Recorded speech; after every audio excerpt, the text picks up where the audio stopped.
الخير حبيباتي، ان شاء الله تكونوا لاباس، ان شاء الله تكونوا بخير. انايا الحمد لله. جيتكم اليوم فيديو جديده اللي رايحه ندير فيها معاكم روتين خفيف ولا بعض المقتطفات من يومي. اليوم باذن الله على بركه الله صبحت على الصباح، كانت الدنيا نظيفه.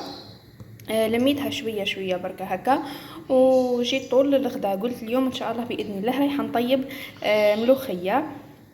كما تشوفوا هنا عندي كيلة من الملوخية، كيلة من الزيت، عندي طماطم تاع الباطا، عندي نتشا لحم. اي نتشا اللي تحبوها، تحبوا ديروها بالكرشه، تحبوا ديروها بالدجاج، تحبوا ديروها باللحم تاع الغنم، كما تحبوا انتم، لكم الاختيار. هنا عندي شويه توابل، عندي راس الحانوت، عندي فلفل احمر، عندي الملح. هنايا عندي بصل، بصله تكون متوسطه بركه، ما ديروش واحده كبيره. انا نديرها بالبصل، كاين اللي يديروها بالثوم. الملوخيه راهي تختلف من كل منطقه لمنطقه، ومن كل تقدروا تقولوا من كل دار لدار، باسكو كل واحد يطيبها كما يحب هو. انا مش راح نقول لكم اليوم بلي اي ملوخيه عنابيه 100%، بس راح نقول لكم ملوخيه على طريقتي. هنا شوفوا، رحت حطيت الزيت، كميه بركه من الزيت، قلت نقلي فيها البصل هي الاولى، ومن بعد نضيف له الزيت الاخرى باش نضيف فيها الملوخيه تاعي.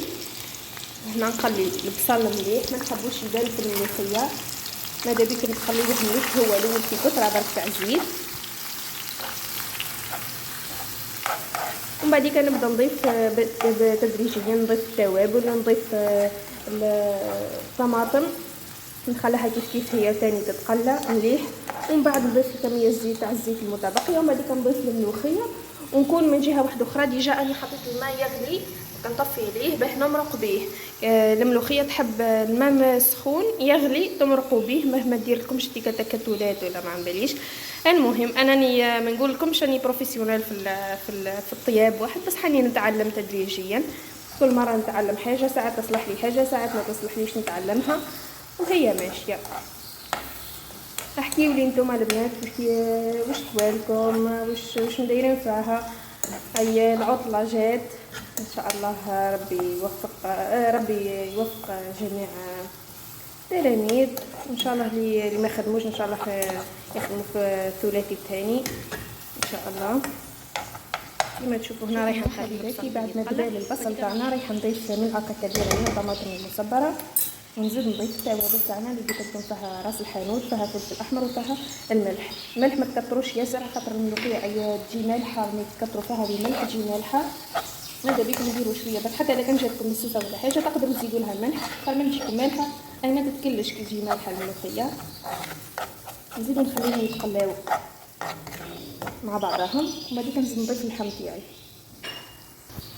وهنا بعد ما تقلى البصل تاعنا والطماطم نزيدو تقلاو مليح، رايحه نضيف الزيت اللي بقالي، نخليه يسخن شويه، ومن بعد نزيد نضيف عليه الملوخيه تاعي، ومن بعد كده نمرق بالماء. وهنا بعد ما زاد سخن الزيت تاعي وبدات تقلى، نزيد الملوخيه بهذا الشكل، نخلطها شويه، هاكا نخليها واحد دقيقه هكاك تتقلى شويه، ومن بعد نمرقها.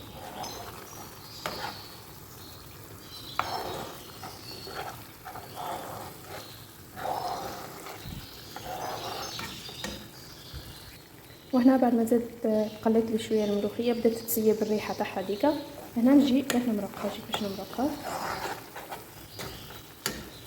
الماء كيما قلت لكم لازم يكون سخون. بسم الله.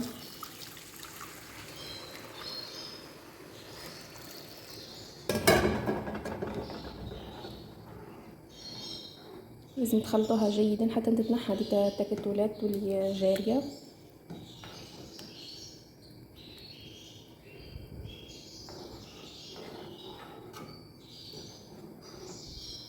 بهذا الشكل نخليوها تغلي، نخليوها طيب حتى لمده واحد الساعه هكاك، ساعه ونص به طيب، اللي تاخذ وقت شويه في الطياب تاعها. وهنا حبيباتي جات لي الكسره، هنا رايحه ندير كسره مطلوع. كما تعرفوا الملوخيه ترافقها ديما الكسره مطلوع، واللي ما تقدرش طيب الكسره مطلوع نورمال حتى بالخبز راهي تجي ملاحه.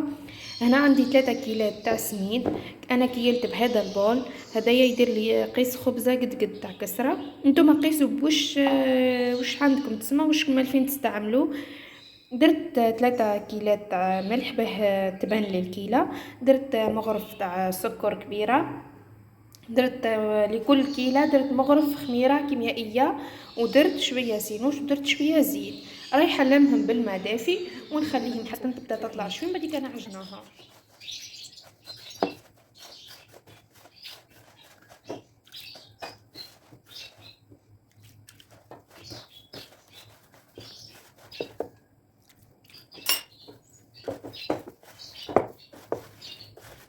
نمشي شويه حتى نحصلوا عجينه بس اللي كنا نعمل حتى نمشي نجيب البريز بس يكون خلص.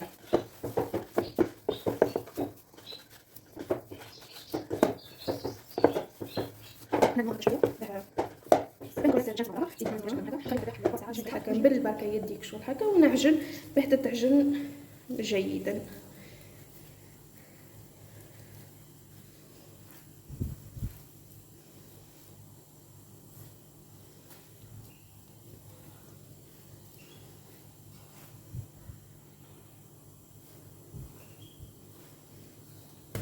شوفوا هنا حبيباتي بعد ما عجنتها شويه، شوفوا كيف نتحصلوا على القوام اللي تحصلنا عليه.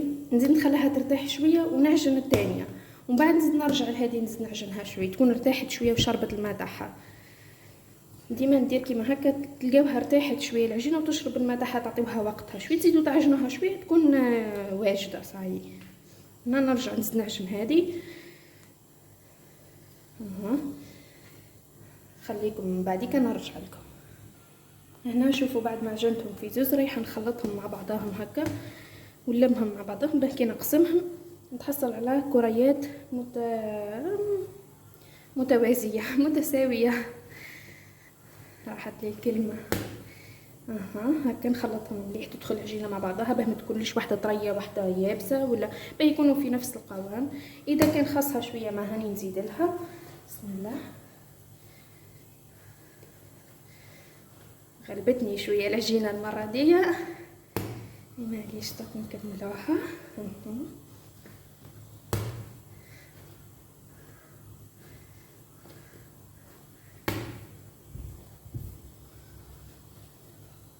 وهنا بعد ما كملنا دخلناها في بعضها نقسمها على 3 خبزات. نحاولوا ان نديروهم قد بعضاهم. نتبل بيدي شويه صغيره، نزيدولها شويه من هذه وشويه من هذه،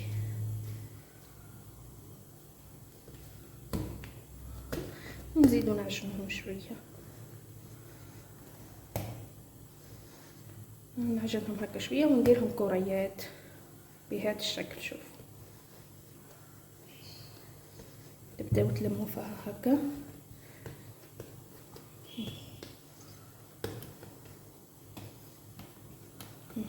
شوفوا كيف تحصلوا لها. درك انا ندير الاخرين ونرجع معاكم. وهنا شوفوا لي بعد ما درتهم كريات حطيتهم هكا في هذوما تاع الكسره ونخليهم يخمروا واحد 10 دقائق ولا هكاكا حتى يطلعوا شويه ونبدا نقرص فيهم. حبيباتي بعد ما طلعت الكسره تاعنا بسم الله شوفوا كيف ولات. رايحه نهزها ونحطها في طاجين تبدا طيب. شوفوا هنا بعد ما حطيتها في طاجين نخليوها حتى تبدا تنفخ. ندير دوك الحوايد تطلع هكا شويه ونثقبوهم ونقلبها.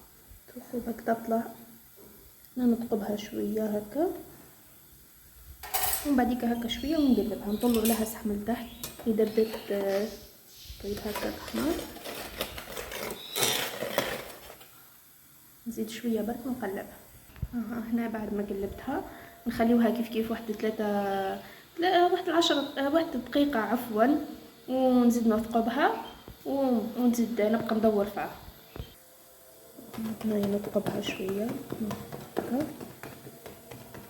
باه يدخل لها الخيار كامله، ونبدا ندور فيها بهذا الشكل.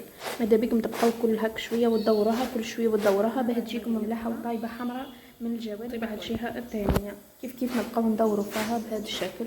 بعد ما طيبت الكسره تاعي هي مازالت سخونه. شوفوا بسم الله ما شاء الله كيف خرجت، جاتني تحفه.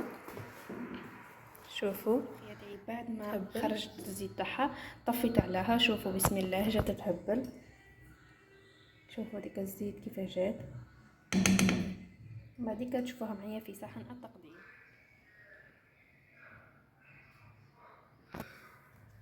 وهنا حبيباتي هذه الكسرة بعد ما قصيتها وجدت الطابلة تاعي، حطيت الملوخية، حطيت شويه بلاكمين وحطيت شويه جو، وشهيتكم في الجنه ان شاء الله. اللي سخفت ولا حاجه نقولها تسامحني، الله غالب. كون جيت الذوق نذوقكم. هنا صبيت الجو وتغدينا.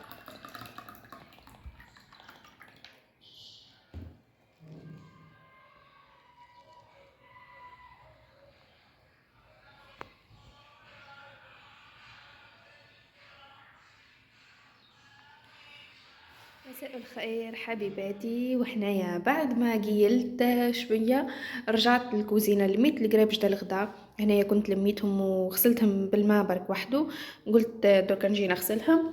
وعندي من هنا كيما قلت لكم بقيله الدجاجه تاعي كان شراها لي زوج بقيله، قلت درك نشوضها معاكم وننظفها. هنايا جبت شويه ماء، رايحه نصب فيه شويه خل وشويه ملح. جبت الكسكاس تاعي ودرت تحت منه حاجه باه نقطر فيها اللحم تاعي. وجدت الشوايه تاعي هنا ما مازلت ما غسلتش الكويزنيير، قلت نشوط فيه الدجاجه ضربه واحده ونغسلها كي نغسل القرابج نغسلها ضربه واحده. وهنايا درك نبداو نشوطوا الدجاجه تاعنا. بسم الله بسم الله.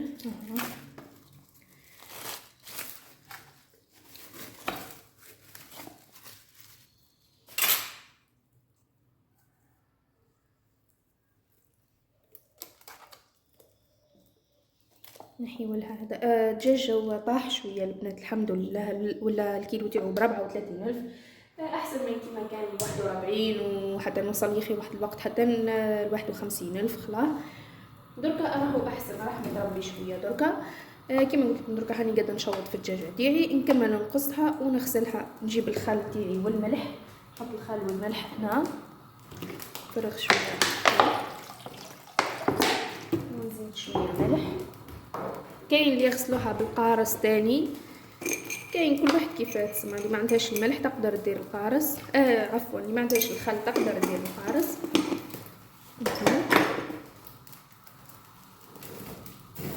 درك شويه بردت العشيه دي، شويه بردت الحاله، رحت لبست قندوره واحده اخرى خشينه شويه وجيت.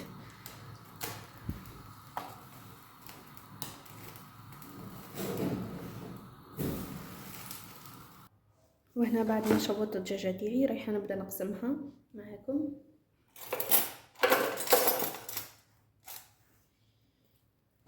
بسم الله. كاين اللي يشوطوها اكثر من هكا، وكاين اللي يشوطوها غير كيما هكا بركه، ما يحبوهاش محروقه ياسر. هذيك قلت لكم كل الكوزينه كيما يقولوا اي عالم، وكل واحد وعنده العالم تاعو كيفاه يحب يخدم فيه، كل واحد والاذواق تاعو سي تختلف. واحد يحب، كاين حتى اللي ما يشوطوهاش خلاه يغسلوها غير بالقارص والخل مليح ونطفها بالفارينه وسي نورمالمون ملح. وفات يقول لك ما نحبوهاش حمراء شغل. انا نحيدو مرحبا الريش هذا تاعها، ننظفها ونرجع لكم. حبوبات بعد ما شوطتها وقسمتها جيت باه نغسلها. كما قلت لكم الماء راني درت فيه الخل والملح.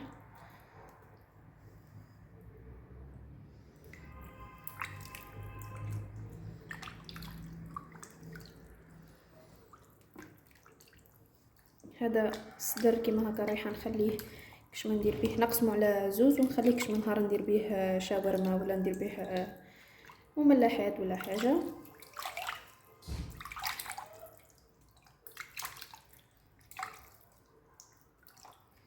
نزيد نعاود لها المره الثانيه نغسلها.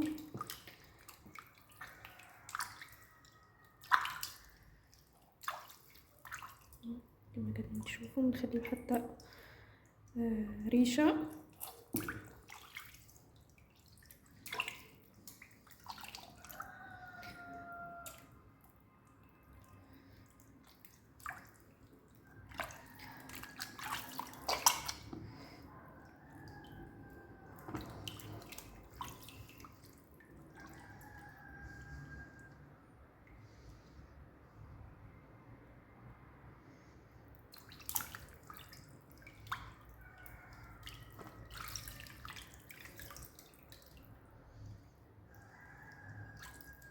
فيريفيو البلاصه هذه هي اللي تكون فيها ياسر الريش.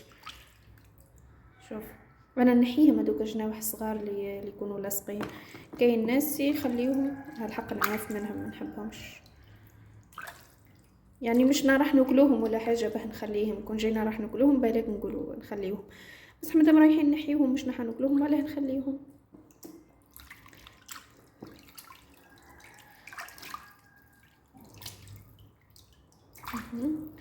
درك نزيد ندير لها ماء وخل واحد اخر، ماء وخل برك ولا ماء وملح، ونزيد نغسلها للمره الثانيه هكا باه نحيو كل. دوكا نزيد نطيش هذا الماء ونجيب ماء نضيف، وهنا زدت جبت ماء واحد اخر نضيف. رايحه نزيد نعاود نغسل فيه الدجاجه تاعنا. بسم الله بسم الله.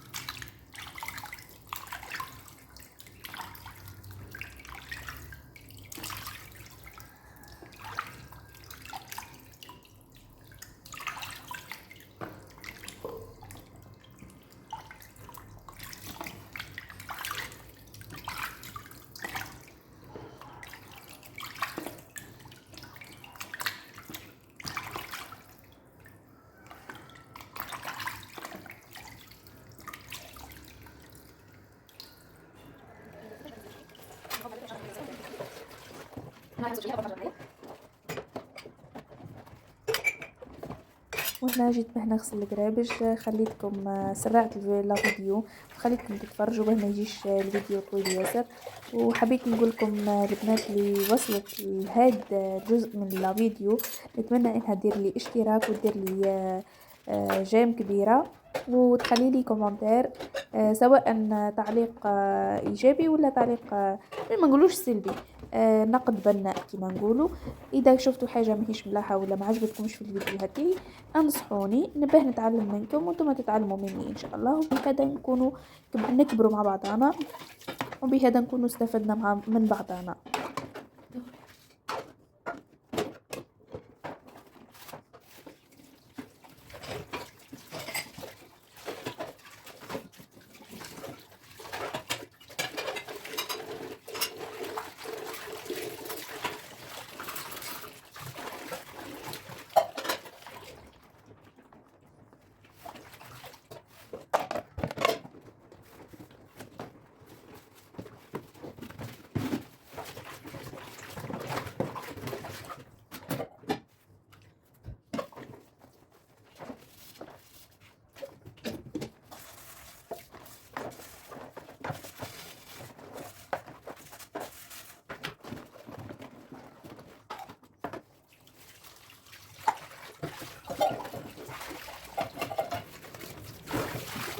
حبيباتي حبيت نقول لكم وصلنا الى نهايه لا فيديو.